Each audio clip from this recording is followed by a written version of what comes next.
In regard to the retirement, why did it go the way it did, do you think? What went wrong?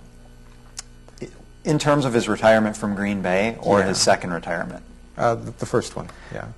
It was too soon. I really don't know the full behind-the-scenes scoop, but I did interview a lot of people for the book, and Eric and Adam did as well. And I really think what happened is the Packers wanted an early answer, are you coming back or not? And they really pressed the issue, give us an answer early. And I think Brett tried to comply with that, and he gave them an answer early. But like he said, when you've just played a really dramatic season that was an emotional roller coaster from week to week, and you're physically and emotionally spent, and your body's still aching from the beating you took, you're not ready to make that decision that early. And that's really what I think started the ball rolling in the wrong direction, was the fact that he was trying to give them that early answer, and he hadn't had enough time to work it out in his own mind. If he had waited even another month or two, I think he would have known that he wanted to come back for one more try.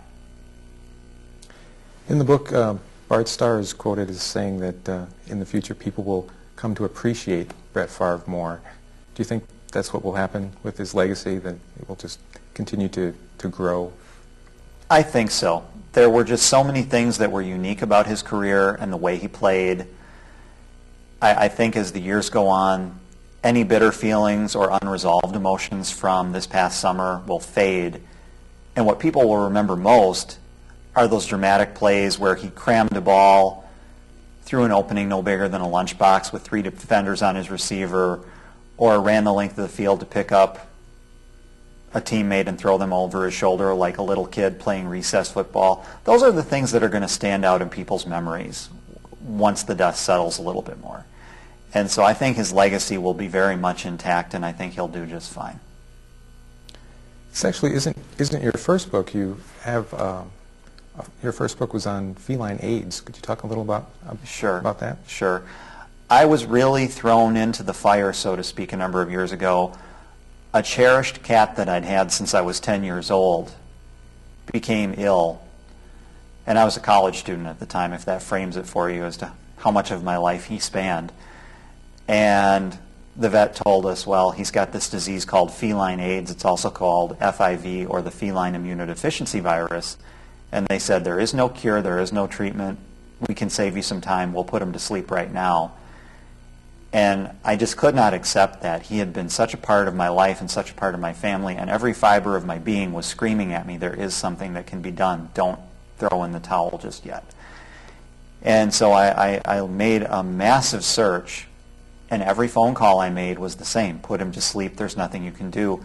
And finally I discovered someone who said holistic treatments might be of benefit, but there was no comprehensive treatment regimen for FIV. There were just bits and pieces, homeopathic remedies, herbs, diet, things of that nature, but nothing solid. And so I had to start experimenting. I took bits and pieces of approaches from different practitioners and wove them together, experimented to see what would work and what wouldn't work. And before I knew it, I had come up with an effective treatment regimen that he was actually responding to. And I posted a website thinking, well, I want to share this information with other pet owners. I'm sure there's people who could benefit. And before I knew it, I'd had 80,000 visitors to the website from all over the world. And then people started calling my house. People started doing internet searches and finding me. And I was getting calls from people all over the world.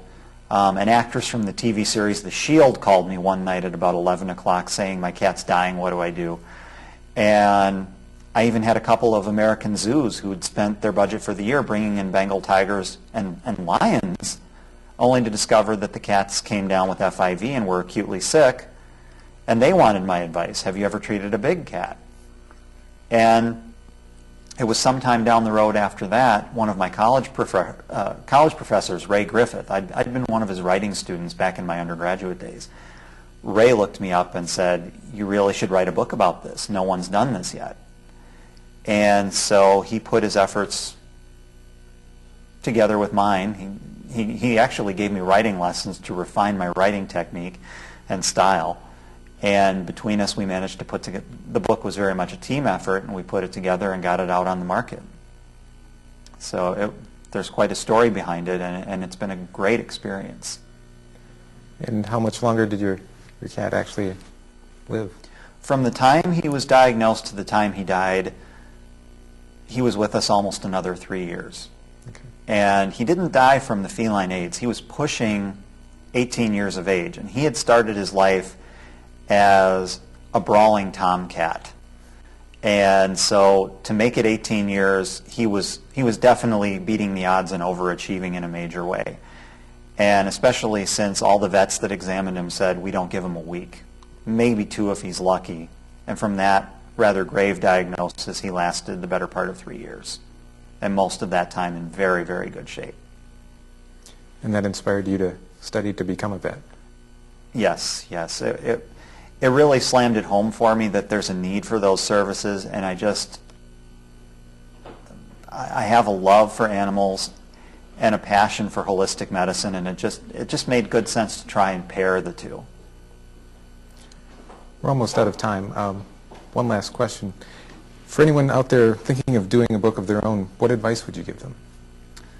There's a number of pieces of advice that come to mind. My first thing, not to stifle creativity, because I know there's a lot of poets out there, a lot of murder mystery writers and such, but really weigh in carefully what it is you're thinking of writing about.